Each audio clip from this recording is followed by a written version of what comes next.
There's a need for leadership in society and in this country in particular. And I'm seeing a lot of parallels between a popular fiction book that has been around for over 50 years. And I want to kind of look at this and examine this and kind of stretch it around, and let's see where we can actually come up with a possible solution to our need for leadership.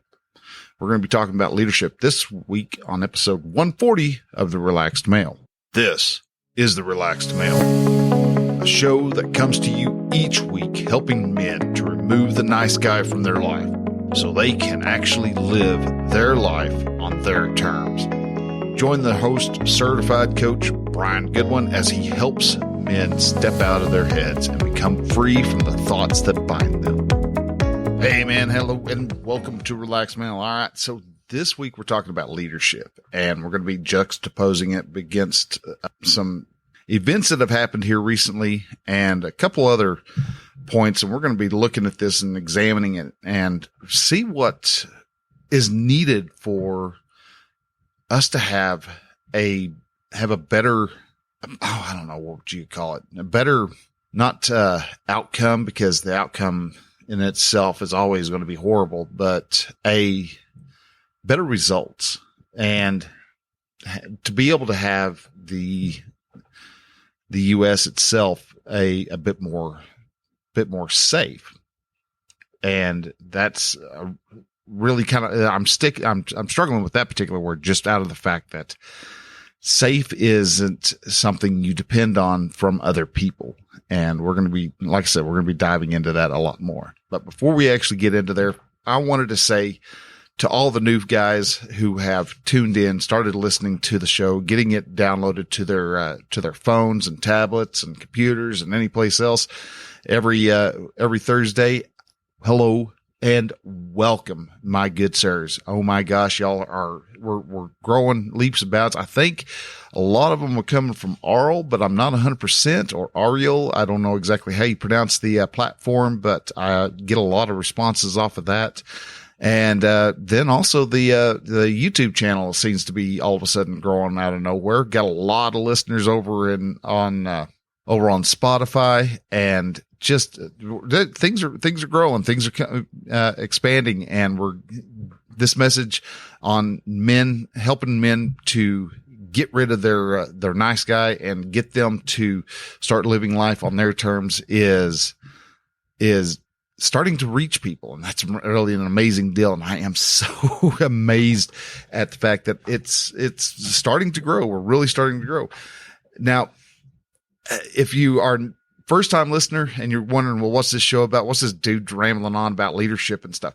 Well, the show's not entirely about leadership. What this show is, the Relaxed Male helps men get rid of the nice guy in their life.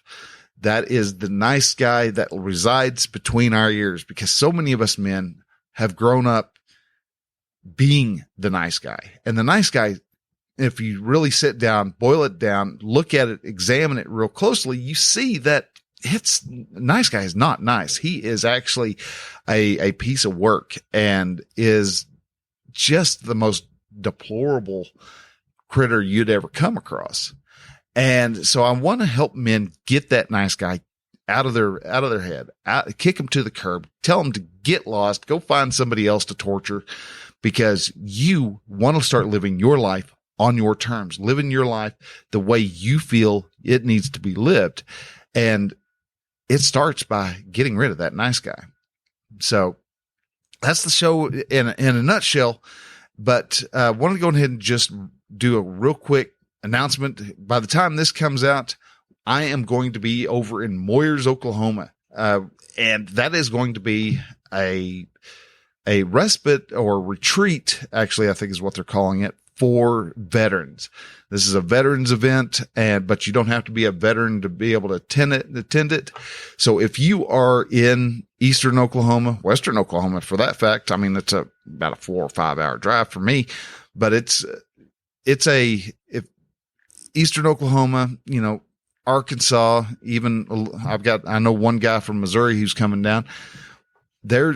If anybody is interested in attending, please come. There will be a link over on the show notes, or you can go to relaxmail.com/tiers, and that will direct you over to their Eventbrite page, and you can get your tickets. And from there, you can go to K River Campgrounds, which is where the event's going to be held at. And you can actually go through and reserve a spot for so that you can camp and you can be with us veterans as we sit around and we commiserate and we just kick back, relax, and want these veterans' minds to slow down, to reset, to just give a bit of respite from the turmoil that a lot of these men suffer from. And I'm going to be there. I'm going to be coaching a lot of the veterans, a lot of the men and women, if they want to be coached. Be walking around helping whoever and talking to whoever wants to have talks. I'm there mainly just to have amazing conversations with other people. That is my sole goal this coming weekend. If you're interested, come on down, where they're going to have bands and there's going to be food and there's going to be a lot of good stuff going on. I mean, the guys, Matt Gillespie and Rich Chelson, they're both amazing men who are just doing what they can to try to help their fellow brothers in arms. So if you can, make it over there. If you can't, then you might look at giving them a donation. They've got a Venmo link on their site, and there's other ways that you can actually share. You can actually be able to provide and donate to them. One is they are available through Amazon Smile, so you can go to smile.amazon.com, enter in Operation Tears of the 22, and they will. Sorry. My dog has got her giant squeaker shark. And so if y'all can hear that, it's going to be fun. We were going to play a game of, is it a whale or a hound, earlier, cause she was looking at me going, and making all sorts of noises. So anyhow, we're going to power through this. And if we get the random squeak and honk and stuff from Rain, the Great Dane, we're just going to have to deal with it. So, but anyhow, you can go to Amazon, smile.amazon.com, put in Operation Tears of the 22 as the charity you want to support. And what happens is Amazon doesn't increase the prices at all. The same prices as on the normal site. But what they do is they take a small percentage and give it to the charity of your choice. And this helps. This won't be much at the beginning, but the more people who sign up for smile.amazon.com and do Operation Tears of the 22, the more money they will be able to start to bring in. So guys, if you want to help that way, that would do Matt and Rich a solid favor, and they would allow them to be able to keep their plans in rolling and help and those plans being to help veterans. And so if you can do so, there's more, like I said, there's always more than one way to defer a feline. So you can find a way to help these guys out, to help the soldiers who are needing the help. Because if we can decrease the 22 veteran suicides that happen each day, that would do us. We're losing some of the most wonderful and most needed masculine men around, because they think that there is no hope. And a lot of times it's their minds that are their downfall. So let's help these guys out. Now, I want to jump over it. I want to give some thanks. Now, we had a few people give us some sats, and honestly, I am having a hard time really reading the readout that I get. I get a little Excel spreadsheet that I download, and it shows who's shared what and how. And it was just a continuation of everything from before. So I'm kind of not sure exactly who shared what, when, where, and how. I'm just kind of get this week. I tried something different. I checked to see if I did a extraction of the sats, that maybe if that clears everything off the Excel spreadsheet, and I can actually go through and go, hey, all right, it's this person or that person or what. If it doesn't work, it doesn't work. I will then try to figure out a way of comparing the two so that I can see who's sharing what and when. But I still have some guys who are doing some boosts and doing some and sharing the show out. So guys, thank y'all again for the sats. That is helping me a lot, putting some gas in the old tank, and I appreciate you tremendously. So now let's jump over into the main topic. Now, about a month and a half ago, maybe even 2 months ago, there was a tragedy that happened down in Texas, and I really didn't want to talk about Uvalde all that much, because I think the more we talk about the tragedy that happened there, the more we're giving the evil a spotlight to shine.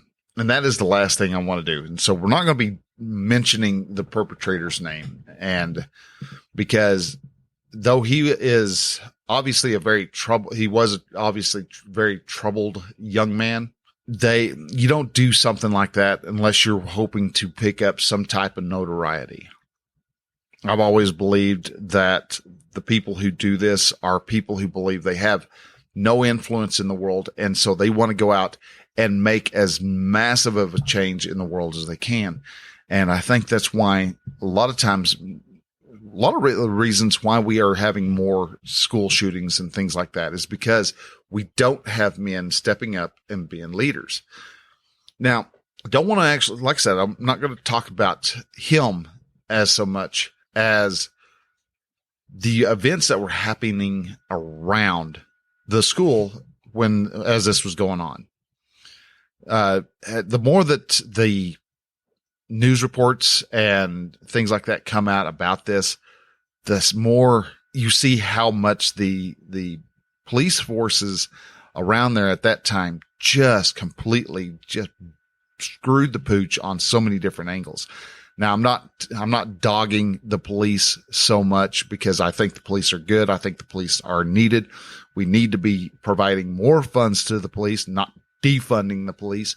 But there was, at the time, before they even entered into the school, the reports came out saying there were up to almost 400 officers at that school. There were almost 400 city, county, DPS, Border Patrol, other law enforcement officers there, essentially standing around waiting for someone to give orders. There's actually a report came out that there was actually a sniper in place. He actually had a clear shot of the shooter before he went into the school, and he tried to get clearance to take out the perpetrator, and he couldn't get clearance, so he didn't shoot. So why was there so much inaction from these police? Honestly, I don't know. I wasn't there. I was, several hundred miles away in Oklahoma, but you kind of look at how things played out, and there's several fingers you can point at, and they may be right. They may be there may be a tinge of it here, there, or around, but we're not ever fully going to know. I don't think we're fully going to understand what was going through these men and women's mind. But I think some of it has to do with the whole defund the police and what led up to everybody screaming and running around like their hair was on fire, that the police needed to stop. We needed to stop having police in society, which is absolutely asinine, because I know social workers were not going to unarm the shooter. But I think the events that led up to it had something to do. I think a lot of these police had fear that they were going to get arrested if they shot him, and come to find out, because he was a person of color, and because he was a person of color, and if they shot him and he didn't have a gun on hand, then he could get sued or things like that. Or maybe a child would have got shot, and then there would have been a whole bunch of backlash on that. And then there have been a lot of problems there. I mean, God knows what they were thinking. It definitely shows that there was a whole lot of fear in that police force, in those 400 officers that were actually there. I understand the police you don't want to be a police officer and wind up in jail. I can understand that because I would see you as kind of being a marked target, especially if you end up winding up in the some area where some guy you put in jail is also being housed. But I also see a very weird correlation with what happened there with events in an old book by Ayn Rand called Atlas Shrugged. Now, you may know Ayn Rand. You may know the book Atlas Shrugged. And Atlas Shrugged is my favorite book of all time. I read it at least once a year. I read that and The Fountainhead. I'm going through The Fountainhead right now. And every time I go through it, I learn something new about individualism when it comes to Fountainhead. Atlas Shrugged tells me more about the nobility of exercising your mind and the need for you to exercise your mind, because that is the most powerful tool a man has. But what happens when men turn their brains off, turn their minds off, stop thinking? You get the events that happen in Atlas Shrugged, and you see those sets of events happening with those 400 officers that were standing around waiting. You see that with the sniper who had the shot. Well, I don't want to take responsibility if I get the wrong person. He's walking in with a freaking firearm, and you saw him shooting at people just a couple blocks down the road. So yeah, you got the right dude. So when it was clear, I would have been, am I clear for shot? Command, are you clear for shot? Shoot, I'm taking it. I'm taking the shot. And then if I would have got fired after that, okay, fine. I would have been able to live with myself begging on the streets because I know I prevented children from being killed. I prevented people in a school, in a gun-free zone, from being picked off like fish in a barrel. And I think a lot of these guys here did not want to be held responsible. And that in Atlas Shrugged, you see that a lot, because one of the biggest things that you hear everybody ask, or you see happening, is one of the main characters. Her name is Dagny Taggart, and she is a vice president of operations for Taggart Transcontinental. So they kind of use the Transcontinental Railroad of Taggart International as kind of a backdrop for what a lot of this happens, or what happens in the book. And so something goes wrong, something happens. She's, a lot of times, she'll walk up, say, there's this one scene where she's riding in the car and she had to get back to New York really quick from Colorado. And so she had just taken a regular, coach, and as she was riding, she had happened to fall asleep, and she wakes up to notice that the train was stopped. And so she gets out, kind of asks around, notices that there's a group of guys at the front of the train. And she goes up there and she's like, all right, so what's going on? And the guy says, well, there's a red light. And how long's the red light been on? And he says, about an hour. She was like, well, is there a train coming? She's like, I really don't think there is. It's like, well, why aren't you going? It's like, because there's a red light, but there's no train coming, is her whole argument. And so she finally says, I want you to go ahead and start moving down the tracks and get to the next, red light, next light. And if it's red, stop there. The whole time they're thinking, well, talking about how they think that the red light is actually broken. It's not switching like it's supposed to. And when she gives them the order, she goes, oh yeah. And who are you? And she tells them, I'm the vice president of operations.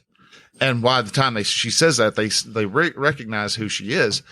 But at the same time, she's like, so are you going to take responsibility for this? And she says yes. And through the whole time, anytime she has to take orders, she actually has to pretty much say, I will take responsibility for whatever happens.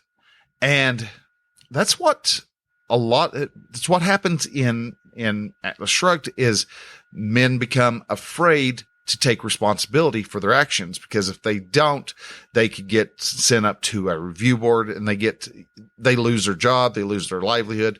And so that men become afraid of taking action, of taking responsibility. And because they are afraid, and men are not willing to take those actions, things start to fall apart.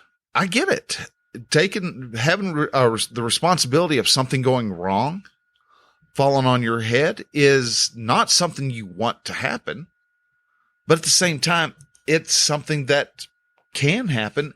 But it's a risk that you take when you're trying to get something done. So we have to be able to take responsibility. And that is something, when it comes to leadership, we seriously need to have. So many men now want to have the title of leadership, but they don't want to have all the downfalls and the setbacks, the negative aspects of what leadership is. But yet that is part of the package deal, dude. You're going to have the glory of being the leader, but you also have to have the risk. That's one reason why the CEO gets paid so much, is because he's shouldering all the risk. And that's one thing a lot of communists and the such don't understand, is that there is risk for the CEO. So that's why he shoulders the most risk. He is the face of it. He has the most responsibility. And because of that, that is why he is getting paid the quote unquote big bucks, man. He is the leader of the company. Now that leadership is then divided down and strained through with a little bit less responsibility on each level. So you have your assistant, you got your vice principals and your assistant vice principals. You got your vice presidents and your assistant vice presidents, and those go down to the department heads, and the department heads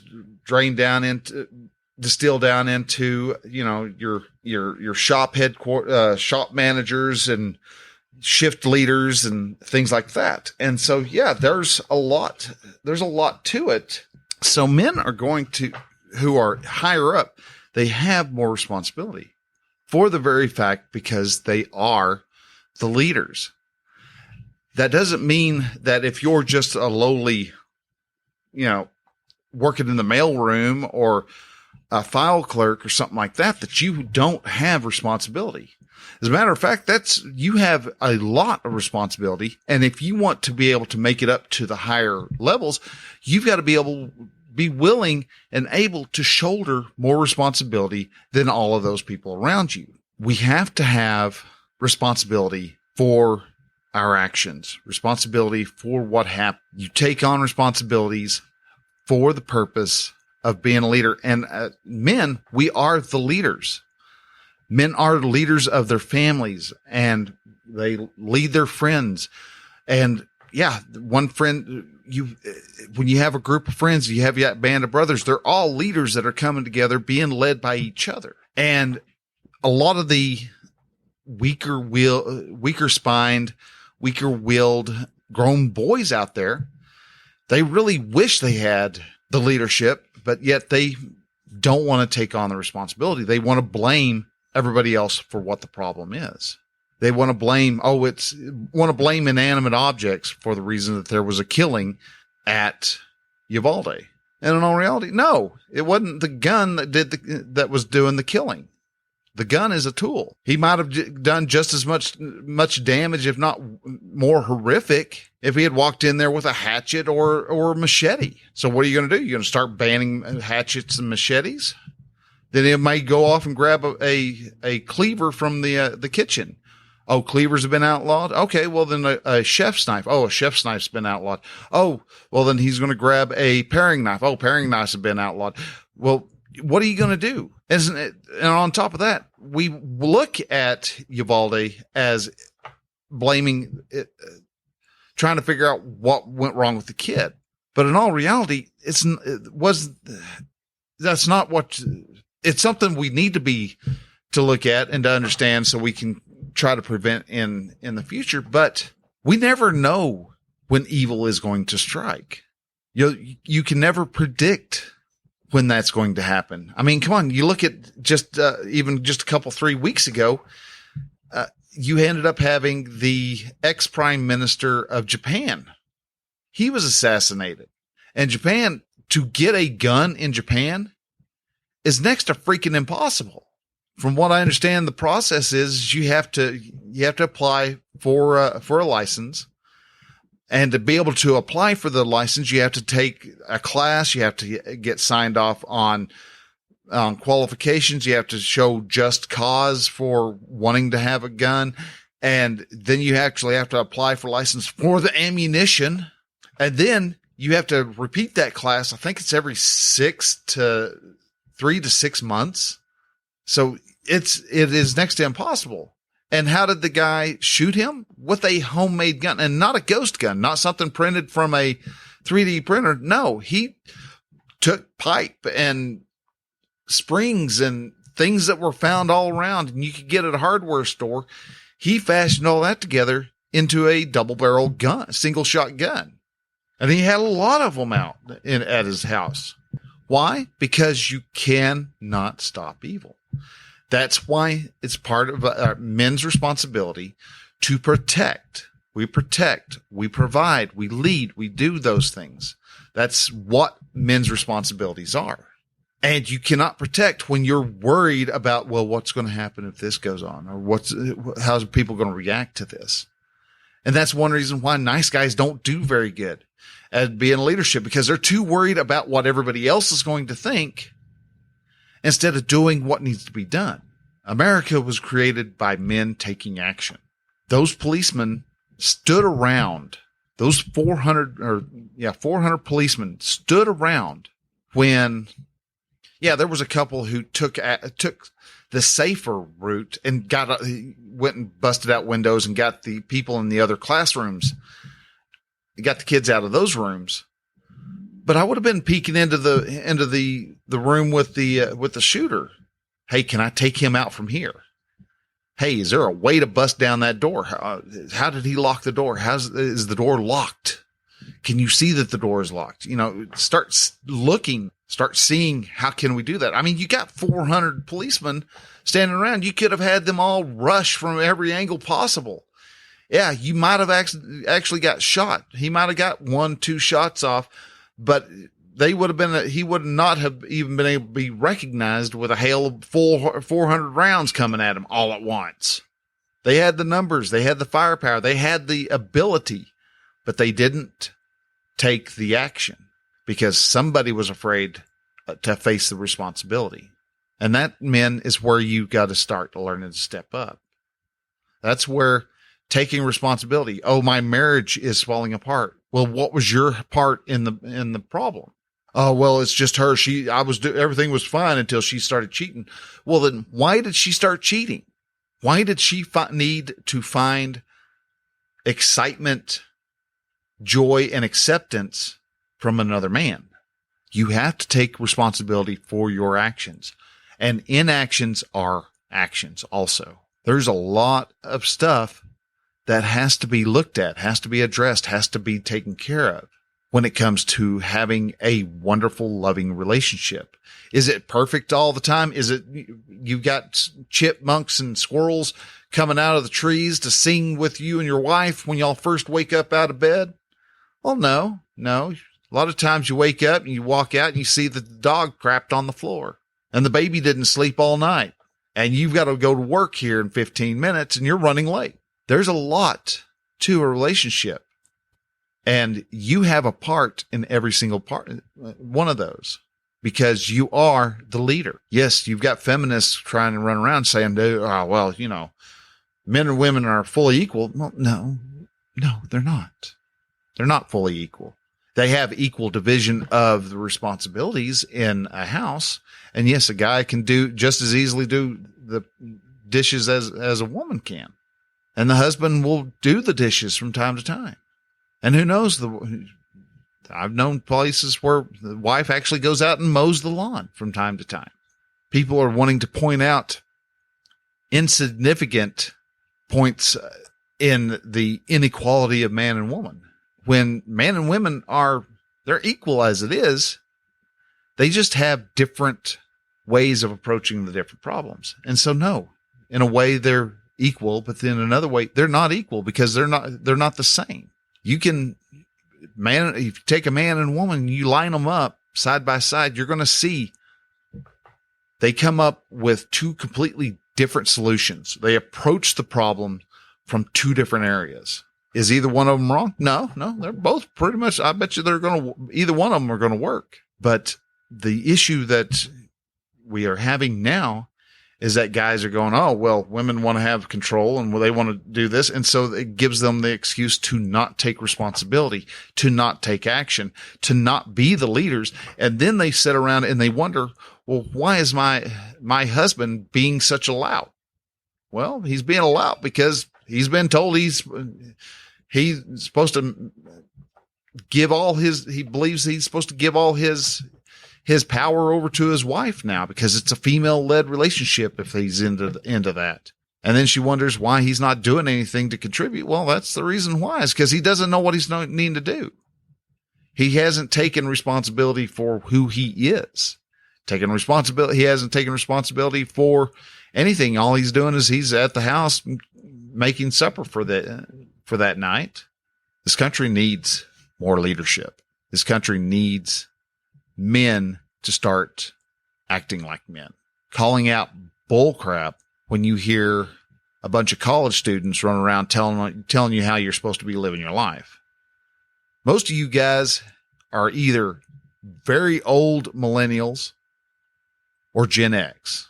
I think I've even got a few of the silent generation running around in here too, but most are going to be baby boomers, or they're going to be Gen X, predominantly Gen X. I know from looking at the stats, we know what needs to be done. We were raised to take action, to take responsibility for what we're doing. Because if we didn't get the supper in the oven by the time, and it be ready to pull out by the time mom and dad got home, guess who was probably getting their butt tanned? It wasn't your baby sister. We like to be left alone. At least Gen Xers do. We are all about the individual. And now you've got a whole bunch of generation who's walking around going, we need the community. We need the community. Well, to a point, I'll agree with them. A community is needed, but the community doesn't give you the excuse to not take your responsibilities and keep your responsibilities in check. I'll get the right word out eventually, because sitting around waiting for somebody else to do something for you isn't community. That's lazy. You don't need to be sitting around waiting for somebody else to tell you what to do. You see something that needs to be done, go do it. Well, I don't know if I'm doing it right. Well, guess what? When you get finished doing it, your boss is going to tell you, you really kind of screwed that up. Here's what you need to do. And he may get mad. He may get stomped around, may blow off some steam, and that's fine. That's his thoughts. You saw something that needed to be done and you got it taken care of. Take the responsibility of, yeah, I did it. If he comes around asking, hey, who moved all these boxes over here? I did. Why? Because they were in the way. Well, they're in the way now, so move them back. All right, fine. Where else would you like to put them? Because I'm not putting them there. They're in the way. You can have a very direct conversation with your boss. Your boss may not be used to it because he wants to be the boss instead of a leader. And if he's that way, that's fine. You're taking action. You're looking at what needs to be done, and you get what needs to be done. That's what men do. So as you go through your week this week, start examining where you're not taking responsibility. Is your relationship with your wife or your girlfriend where you really want it, or is it lacking somewhere?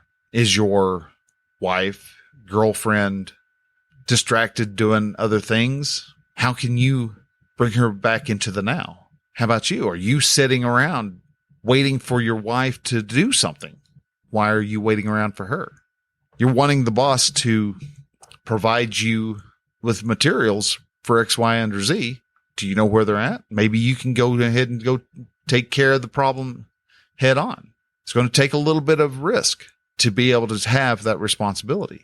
To be a leader takes a lot more risk. And we need men who are taking risks on a more common or more daily basis, hourly basis, because without that, you're not going to recognize anything around. I mean, we've already abdicated a lot of our responsibility, and all of a sudden we're seeing, oh, hey, look, schools are not what we wanted them to be. We've got a bunch of people preaching propaganda and absolute bullcrap in our colleges, and now we've got a bunch of college students who don't know which bathroom they need to use. That's because men have failed to step up and be men. I think we've actually gone from having strong men creating good times, and we're now progressing into good times, progressed into good times making weak men. But you can take responsibility for that part, and you can change it. All this is upon you. This is all upon me. This is all upon us men. We can do these. We can actually get stuff taken care of. We can make our society great again. But it's going to take the work and the effort and the need for us to step up and take responsibility. If you are wanting help on changing how you look at the world, if you're wanting help on how you put your leadership pants on, you can reach out over to me at relaxmail.com/coach or /coaching.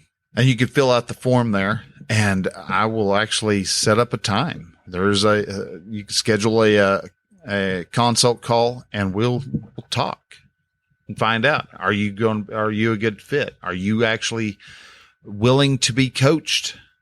Because a lot of folks, they see it as this will be a good way to get stuff done, but they're actually just looking for a way to point the blame at somebody else. Oh, it's the coach's fault. No. Because this coach here, I'll let you know right up front. I don't know the answers. I just know how to pull the answers out of you. You want to know what needs to be done? I've got that. I got the way to be able to help you find that answer. So if you want to understand and some coaching on how to better your leadership skills, how to better your marriage with those leadership skills, go to relaxmail.com/coaching. and hit the schedule a call button, and we'll talk. So guys, with that, I'm going to go ahead and let you go. Y'all take care. Have a great week. I'm going to have a grand old time over in Moyers, Oklahoma. So join me over there. I'll be there. I'll be talking. We're actually even going to do a live podcast there. So, hey, this is going to be a new episode coming out next week. It's going to be a little different than everything else we've ever seen. So guys, with that, I want to thank you again for listening. Y'all take care. Love y'all lots. Till next week. Bye.